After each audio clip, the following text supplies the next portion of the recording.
Peace, royal family, Hotep and Amun-Ra. This is your brother Radio1, aka Pharaoh Mitzrayim, coming back at you again with another video of truth and historical reality. Now, the name of this video is Ethiopians in Sub-Saharan Africa, Study of Antiquity and the Middle Ages Debunked, and Lies of Rebecca Futo Kennedy. And in this video, I will be addressing and correcting the lies told in this video here titled Herodotus on Ancient Africa. There is no Sub-Saharan, uploaded by Study of Antiquity in the Middle Ages. So without further ado, let's play this video, listen carefully to what's being said, then I will respond and correct any lies and falsehood that's told in this video. And here it is. Because this idea, this like sort of continually trying to find this idea of, separating out North Africa from Sub-Saharan, as if the Sahara was the impermeable boundary that nobody could get through, is really a continually problematic type of argument. Particularly since we have early texts that tell us that, right, Herodotus tells us that, he says the Ethiopians and the Garamantes are indigenous to North Africa, and that, of course, the Phoenicians and the Greeks are not. But he makes it very clear that people he called Ethiopians are indigenous to North Africa and Northwest Africa in particular, right? But they are not Sub-Saharan. So, as we just heard, according to Dr. Rebecca Futo Kennedy, in her own words, said, according to Herodotus, the Ethiopians and Garamantes are indigenous to North Africa. But to find out if Dr. Rebecca Futo Kennedy is telling the truth or lying, we will go to Herodotus, the primary source, and find out what Herodotus himself had to say, and go here to Herodotus, the Histories, translated by A.D. Ghali, Book 4, Chapter 197, and he says, in quote, I have this much further to say of this country. 4 nations and no more, as far as we know, inhabitants, 2 of which are aboriginal and 2 not. The Libyans in the north and the Ethiopians in the south of Libya are aboriginal. The Phoenicians and Greeks are later settlers. According to the primary source we just read, Herodotus states that the Libyans in the north and the Ethiopians south of Libya were aboriginal or indigenous. And this proves that Dr. Rebecca Futo Kennedy lied, and Dr. Rebecca Futo Kennedy was wrong in saying that the Ethiopians and Garamantes were indigenous to North Africa. But truth is, according to Herodotus, it was the Libyans who were indigenous to North Africa, not the Ethiopians. But the indigenous Ethiopians dwelt south of North Africa, or south of the Sahara, not north, proving that Dr. Rebecca Futo Kennedy is a liar. And also, in that passage, Herodotus says nothing about the Garamantes, but Herodotus only mentions the Libyans and the Ethiopians, proving again that Dr. Rebecca Futo Kennedy lied. And Dr. Rebecca Futo Kennedy, in her attempt to remove Sub-Saharan Africans from history, failed miserably. But now we know the truth according to Herodotus. And you heard it here and only here. But let's continue. I constantly, what is the obsession that people have with this idea of Sub-Saharan, that whenever they ask any question, what they're trying to do is prove that Sub-Saharan Africans aren't part of the ancient Mediterranean world, which we know is false. Not only do we know, of course, that people that we would call quote-unquote Sub-Saharan Africans ruled Egypt before the Persians got there. As we just heard, Dr. Rebecca Futo Kennedy just contradicted herself. because we heard her say earlier that the Ethiopians were not sub-Saharan, but the Ethiopians dwelt in North Africa, and sub-Saharan Africa was unknown to the Mediterranean world. But now she is saying that sub-Saharan Africans were known to the Mediterranean world. And she even calls the Ethiopian pharaohs that ruled Egypt sub-Saharan Africans. And this shows that Dr. Rebecca Futo Kennedy speaks in contradiction. She is very dishonest and she is not to be trusted. But let's continue. Among others, but that they have this continual culture that runs up and down the Nile. And we know from our ancient sources that they believed very firmly and they interacted with what in the area that they called Libya, right? So ancient geography, Herodotus separates. There's a big geographic debate in the 5th century, right? So on the one hand, we have Herodotus, who has his map of the world, and Herodotus seems to be addressing him and trying to correct him at various points in his history. But there's debate of whether there's one continent or two continents, whether everything west of the Nile is its own continent called Libya, or whether it's not. One of our ancient sources actually has Europe and North Africa as one continent. Yeah, because Libya is the name that he uses for everything west of Africa, essentially, is what Herodotus uses. But it's also used at some points for the entire continent of what we call Africa. Because remember, Africa is a Roman word. It's not a Greek word. They didn't call it Africa. Again, Dr. Rebecca Futo Kennedy lied and contradicted herself. Because first of all, Libya was not everything west of Africa, because the Greeks had no knowledge of the word Africa. But truth be told, Libya was everything west of the Nile River. And even Dr. Rebecca Futo Kennedy admitted herself that Africa was a Roman word and not a Greek word. But again, proven that Dr. Rebecca Futo Kennedy is a liar and hypocrite. But let's continue. Yeah, this idea that there's a natural impermeable boundary that starts at the Sahara Desert, and that there's no penetration, and that everybody who has quote unquote black skin is below that line historically, and everyone above that is somehow magically white, shows one, a real lack of knowledge of how space works and how geography functions and how mobility and movement in the ancient world function. It shows a very limited view of our ancient sources. Like I said, I think I said this in another clip. If you're going to live by Herodotus, you got to die by Herodotus too. And if you're going to cite Herodotus for evidence of one thing, then you have to accept the fact that Herodotus says that the black people, Ethiopians in our ancient parlance, Ethiopians really in our ancient parlance, are indigenous to North Africa. As we just heard, again, Dr. Rebecca Futo Kennedy lied about Herodotus in saying Herodotus said the Ethiopians were indigenous to North Africa, or the Ethiopians dwelt in North Africa. But we already debunked this lie with Herodotus' own words. And so that we can refute this lie even more, we will have to start at the beginning of Herodotus' geography and description of Libya and skip all the way to the end, so that we can debunk and destroy the lies of Dr. Rebecca Futo Kennedy once and for all. And we will start here at Herodotus the Histories, translated by G.C. Macaulay, Book 4, Chapter 168, and it says, in quote, "Now the Libyans have their dwelling as follows.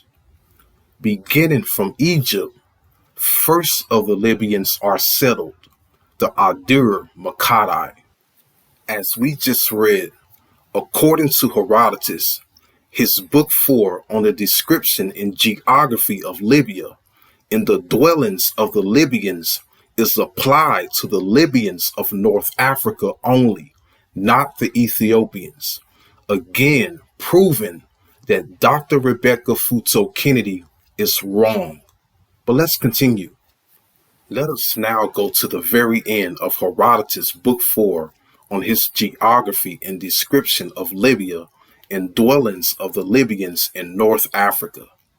And it is found here in Herodotus, the Histories, translated by G.C. Macaulay, Book 4, Chapter 197, and he says in quote, "These are the Libyan tribes whom we are able to name."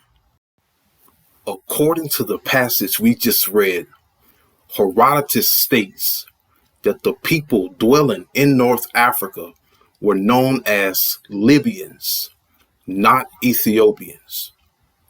And according to the same chapter, Herodotus states that the Ethiopians dwelt south of North Africa, not North Africa. And this is the truth according to Herodotus, proven again that Dr. Rebecca Futo Kennedy lied. But let's continue. Indigenous to Libya, which is his word for basically everything north of the Sahara, because as far as he's concerned, south of the Sahara is uninhabitable, right? They believe that that was an uninhabited region, uninhabited zone. Nobody lived there. It was too hot. So this is you have to understand that our ancient sources were very clear that in that northern part of Africa, that's where Ethiopians lived, were indigenous to. That means there were black people there. Let me first correct Dr. Rebecca Futo Kennedy in saying yes, North Africa was inhabited by black people, but those black people were black Egyptians and black Libyans, not Ethiopians, according to Herodotus. But the Ethiopians dwelt towards the south in sub-Sahara Africa, and these Ethiopians were the ancient ancestors of modern-day sub-Saharan Africans. But let us focus on the part where Dr. Rebecca Futo Kennedy mentions the south of the Sahara being uninhabited. So that we can find out the truth about the uninhabited parts of the Sahara Desert and the people of North and South Libya, we will first go here to Herodotus the Histories, translated by G.C. Macaulay, Book 4, Chapter 181, and it says, in quote, "Thus then have been mentioned those nomad Libyans who live along the seacoast. And above these inland is the region of Libya which has wild beasts. And above the wild beast region there stretches a raised belt of sand, extending from Thebes of the Egyptians to the Pillars of Hercules. First, at a distance of 10 days' journey from Thebes are the Armenians. After the Armenians, as you go along the belt of sand, at an interval again of 10 days' journey, there is a hill of salt like that of the Armenians, and a spring of water with man dwelling about it. And the name of this place is Algila. From Algila, at a distance again of 10 days' journey, there is another hill of salt and spring of water, and men dwell here who are called Garamantians. These Garamantians of whom I speak hunt the cave-dwelling Ethiopians with their 4-horse chariots.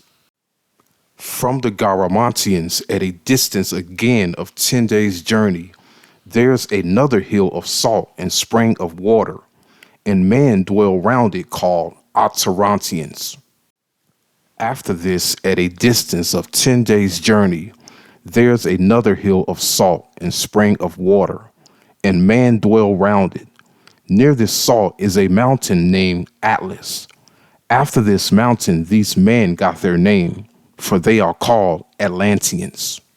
According to the source we just read, Herodotus states in the interior land of Libya, south of the Mediterranean sea coast, was a belt of sand or desert inhabited by Libyan tribes known as Armenians, Garamantians, Atarantians, and Atlanteans. And Herodotus also states the Garamantians hunted Ethiopians, whom we know dwelt towards the south. And Herodotus also distinguishes the Ethiopians from the Garamantians by calling them Ethiopians. And this also indicates that the Garamantians were indeed Libyans. And Dr. Rebecca Futo Kennedy confused the Libyan Garamantians for the Ethiopians and told you the lie that the Ethiopians were the black people of North Africa. But when truth be told, it was the Libyan Garamantians who were the black people of North Africa. And even the descendants of the Garamantians living in modern-day Gat and Fezzan in southern Libya are still black to this day. And this is the truth according to Herodotus. But let's continue. To find out the truth about the uninhabited land south of the Sahara Desert, we will go here to Herodotus the Histories, translated by G.C. Macaulay, Book 4, Chapter 185, and it says in quote, "Above the sandbelt in the parts which are in the direction of the south wind and towards the interior of Libya, the country is uninhabited." Based on the passage we just read, Herodotus states the land south of the sandbelt or south of the interior of Libya was uninhabited. And we already know the people dwelling along this sandbelt in the interior of Libya were Libyan tribes known to Herodotus as the Amunians, the Garamantians, the Atarantians, and the Atlanteans. But Herodotus mentions no Ethiopians dwelling along this sandbelt. And Herodotus also mentions no Ethiopians dwelling south of the sandbelt in the uninhabited land. But later in Book 4, Chapter 197, Herodotus states that the Ethiopians dwell south of Libya. So if Herodotus is saying no Ethiopians dwell along the sandbelt and no Ethiopians dwell south of the sandbelt in the uninhabited land, but the Ethiopians dwell south of Libya, then what does this mean? This clearly means that the Ethiopians dwell south of the uninhabited land in what is known today as Sub-Saharan Africa. And this places the Ethiopians directly in Sub-Saharan Africa. And this proves that Dr. Rebecca Futo Kennedy got it all wrong. But now we know the truth, and the truth can be seen in the map here. And this is the truth according to Herodotus. I arrest my case. So there it is. The primary source has been brought forth. The ancients have spoken. The lies of Dr. Rebecca Futo Kennedy has been debunked, and the truth has been revealed. And truth is, according to the primary source, Herodotus, the ancient indigenous people dwelling in sub-Saharan Africa were indeed Ethiopians, and the people dwelling in North Africa were Libyans. And Dr. Rebecca Futo Kennedy failed to go to the primary source, Herodotus, and tell the people the truth, but instead she made up her own lies based on her own imagination and deceived the people. And not once did Dr. Rebecca Futo Kennedy admit who the true black people of North Africa were, the ancient Egyptians. But instead, she told a lie that the Ethiopians were the black people of North Africa, when the Ethiopians were not even present in North Africa. And this is why we cannot allow racist, biased, and dishonest Europeans to tell lies about our Ethiopian ancestors. But regardless of the lies told by Dr. Rebecca Futo Kennedy, the primary source has spoken and the truth has been revealed. And with that said, this is your brother, Radio 1, aka Pharaoh Mitzrahim, signing out saying, until next time, Egypt stays in Africa. Peace and Amen Ra.